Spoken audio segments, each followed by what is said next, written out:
हरे कृष्णा। नवरात्रि के पावन दिन शुरू हो गए हैं और इन दिनों में जो भी भक्त माँ भगवती की आराधना पूर्ण निष्ठा से करता है उसके समस्त पाप नष्ट हो जाते हैं और आध्यात्मिक जगत में प्रवेश प्राप्त होता है। इस संसार रूपी भव सागर को पार करके परम धाम में स्थान प्राप्त कर सकता है, क्योंकि पवित्र श्रीमद् देवी भागवत के 3 स्कंद में वर्णन आता है कि संपूर्ण मनोरथ पूर्ण करने वाली माँ भवानी, माँ भगवती वही है। वही जगत जननी प्रकृति देवी है और इसी संपूर्ण ब्रह्मांड की रचयिता है। जो भी व्यक्ति पूर्ण श्रद्धा और भक्ति पूर्वक माँ दुर्गा की आराधना करता है और उनकी कथाओं का श्रवण करता है, वो माँ दुर्गा के आशीर्वाद से अवश्य ही परम आध्यात्मिक गंतव्य को प्राप्त कर लेता है। और इसीलिए इस नवरात्रि के पावन 9 दिनों में हम आपके लिए माँ दुर्गा की विशेष कथा श्रृंखला लेकर आए हैं। तो चलिए आज नवरात्रि के प्रथम दिवस पर इस कथा श्रृंखला की पहली कड़ी में हम प्रथम दिन की महिषासुर कथा का श्रवण करते हैं। महिषासुर एक दुष्ट दानव था जिसने एक महिष के रूप में जन्म लिया। उस समय हनु नामक एक दानव के 2 पुत्र थे, रंभ और करम्भ।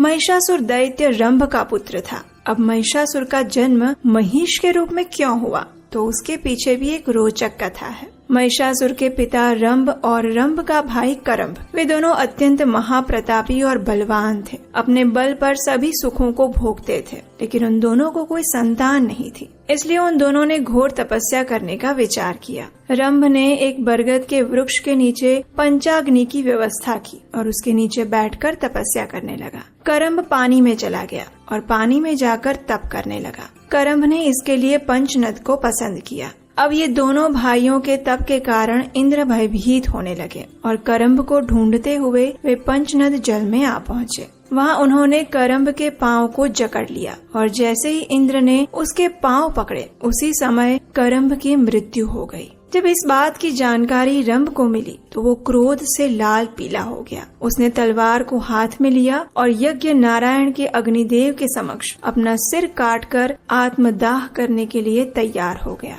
ये देखकर अग्निदेव उसी क्षण प्रकट हुए और रंभ का हाथ पकड़ लिया। अग्निदेव ने उसे समझाया कि हे प्रतापी रंभ, आत्महत्या करना महापाप होता है। तुम्हारी तपस्या देखकर मैं अत्यंत प्रसन्न हुआ हूँ, इसलिए तुम मुझसे जो भी वर चाहिए वो मांग सकते हो। अब रंभ को तो इसी बात की प्रतीक्षा थी। उसने तुरंत ही अग्निदेव से कहा, हे देव, अगर आप सच में मुझसे प्रसन्न हैं, तो मुझे वरदान में एक पुत्र दीजिए। ऐसा पुत्र जो त्रिलोक का स्वामी बने और कोई भी उसे हरा न सके। वो मन चाहा कोई भी स्वरूप धारण कर सके और इस धरा पर ना तो देव या ना ही दानव ना मनुष्य ही उसे हरा सके। तब अग्निदेव ने कहा, तथास्तु, और वे दृश्य हो गए। अब वरदान पाकर रंभ अपनी नगरी में वापस आ गया। उसके राज्य में यक्ष रहते थे। वो स्वयं भी राक्षस था, दानव था, इसलिए उसमें पशुता भी उतनी ज्यादा थी। उसमें मानवता जैसा कोई बर्ताव नहीं था, न कोई गुण था। वो काम, वासना और भोग विलास में ही लिप्त रहता था। एक दिन उसके इसी स्वभाव के कारण रंभ की नजर एक महिषी यानी कि भैंस पर पड़ी। वो युवान और मद से भरी हुई थी। उसे देखकर रंभ अत्यंत आसक्त होने लगा। और विधि का विधान भी देखिए कैसा है।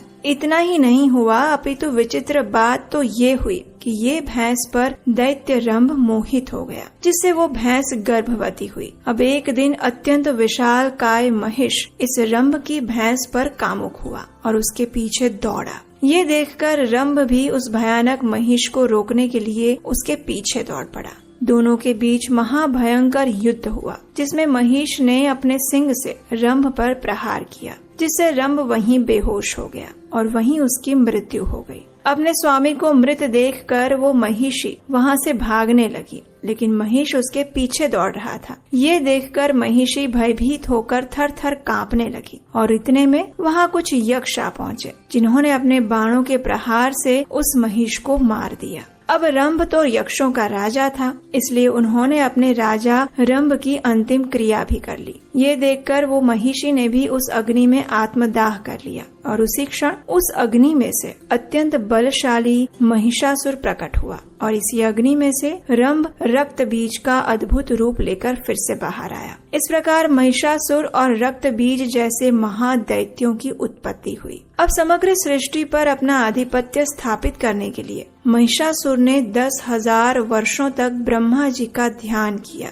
कठिन तपस्या की और उससे प्रसन्न होकर ब्रह्मा जी ने उसे वरदान मांगने के लिए कहा। तब उसने ब्रह्मा जी से अमरत्व का वरदान मांगा। ब्रह्मा जी ने कहा, ये तो मेरे लिए संभव नहीं है, क्योंकि जो जन्म लेता है उसकी मृत्यु निश्चित है। मैं स्वयं भी अमर नहीं हूँ। अमरत्व को छोड़कर कोई भी वरदान मांग सकते हो। तब चतुर महिषासुर ने कहा, हे ब्रह्मा जी, फिर मुझे ऐसा वरदान दीजिए जिससे ना तो मुझे मनुष्य मार सके और ना ही प्राणी, मात्र कोई स्त्री के हाथों ही मेरी मृत्यु होनी चाहिए। तब ब्रह्मा जी ने कहा, अवश्य तेरी मृत्यु का कारण एक स्त्री ही होगी, एक स्त्री ही तेरा नाश करेगी। और ये वरदान देकर ब्रह्मा जी वहाँ से अंतर्ध्यान हो गए। अब वरदान से प्रसन्न होकर महिषासुर अपनी नगरी में वापस आ गया। सभी दानवों ने मिलकर इस महिषासुर को अपना राजा बनाया और राजा बनते ही महिषासुर ने चारों ओर अपना आतंक फैलाना शुरू कर दिया। अपने सेनापति चिक्षुर और कोषाध्यक्ष तिम्र, जो कि अत्यंत चतुर, विद्वान और बलशाली थे, और उसके निष्ठावान मित्र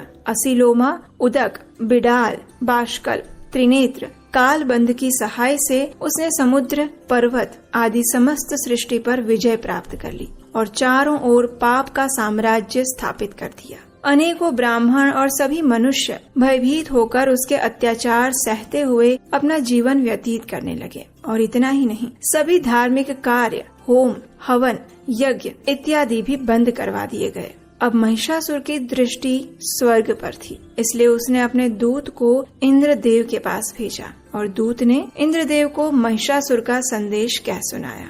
इस संदेश में ये लिखा था, हे इंद्र, तुम सभी देवताओं इस स्वर्ग लोक को छोड़कर चले जाओ, अपितु महिषासुर की शरण में आ जाओ। महिषासुर के समक्ष अपना सिर झुकाओ और शरणागति को स्वीकार करो। दैत्य के दूत की ये बात सुनकर इंद्रदेव को बड़ा क्रोध आया और गर्जना के साथ वे बोले, अरे दुष्ट, तुम्हारे इस नराधम भैंसासुर को कह दो कि वो स्वर्ग से दूर ही रहे, और अगर वो यहाँ आया तो भी उसके सिंग मैं तोड़ दूंगा। स्वर्ग की ओर एक कदम भी आगे बढ़ाया तो मेरे वज्र के प्रहार से तुम सबकी मृत्यु हो जाएगी। इंद्र की बात सुनकर दूत वहाँ से वापस आ गया और महिषासुर को ये सारा वृत्तांत कह सुनाया। अब महिषासुर भी ये सुनकर क्रोध की अग्नि में जलने लगा। तुरंत ही उसने अपने सेनापति को युद्ध के लिए तैयारी करने के लिए कहा। युद्ध के लिए गर्जना करते हुए वो बोला, हे दैत्य, आज इस इंद्र और सभी देवताओं को हराकर हमें स्वर्ग को जीतना ही है, जहाँ सुंदर अप्सराएं हैं जिसका अपनी इच्छा अनुसार तुम उपभोग कर सकते हो। स्वर्ग में कल्प वृक्ष, पारिजात के सुंदर पुष्प हैं, जिससे स्वर्ग की शोभा और भी बढ़ जाती है। ये अत्यंत सुंदर स्थान स्वर्ग को हमें किसी भी हाल में जीतना ही है, जिसके लिए हमें हमारे गुरु शुक्राचार्य के आशीर्वाद की आवश्यकता होगी। अतः महिषासुर अपनी सेना के साथ सबसे पहले विजय के लिए अपने गुरु का आशीर्वाद प्राप्त करने के लिए चला गया और फिर स्वर्ग जीतने के लिए वो अपनी सेना के साथ स्वर्ग की ओर आगे बढ़ा। महिषासुर ब्रह्मा जी से मिले वरदान के कारण अत्यंत बलशाली और अभिमानी हो चुका था। वो पापी था। उसने सृष्टि पर हो रहे सभी पुण्यमय कार्य और धार्मिक प्रवृत्तियों पर रोक लगा दी थी। सभी मानव जाति पर अत्याचार करने लगा था और अब स्वर्ग पर अपना आधिपत्य पाने के लिए वो अपनी सेना के साथ स्वर्ग की ओर निकल पड़ा। इस तरफ इंद्रदेव भी सभी देवताओं के साथ मिलकर युद्ध की तैयारी करने लगे। इंद्रदेव ने सभी देवताओं से कहा, हे देवताओं, महिषासुर अत्यंत पराक्रमी और दुष्ट है। उसके विचार अत्यंत निम्न प्रकार के हैं। वह स्वर्ग को हमसे छीन लेना चाहता है और अब हम युद्ध जीतेंगे या हारेंगे ये कहना तो मुश्किल है, क्योंकि ब्रह्मा जी के द्वारा मिले वरदान से वो अत्यंत बलशाली हो चुका है और साथ में उसकी प्रचंड दैत्य सेना भी है, जिसमें मात्र रक्त बीज जो कि प्रचंड और भयानक है। इस प्रकार दोनों पक्ष युद्ध रचना में लग गए और उसके बाद आगे क्या हुआ ये हम जानेंगे आने वाली कल की अगली कड़ी में। तो आज की हमारी नवरात्रि की इस कथा श्रृंखला की इस पहली कड़ी को हम यहीं पर विराम देते हैं। अगर इसकी आने वाली दूसरी कथा आप सुनना चाहते हैं और अभी तक आपने चैनल को सब्सक्राइब नहीं किया है तो जल्दी से कर लीजिए और नोटिफिकेशन भी ऑन कर लीजिए ताकि कल की कथा भी आप सुन पाएं।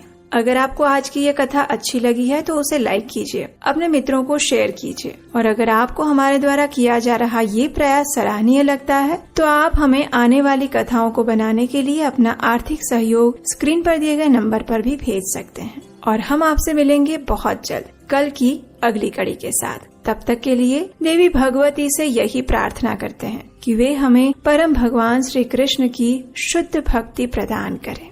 हरे कृष्णा।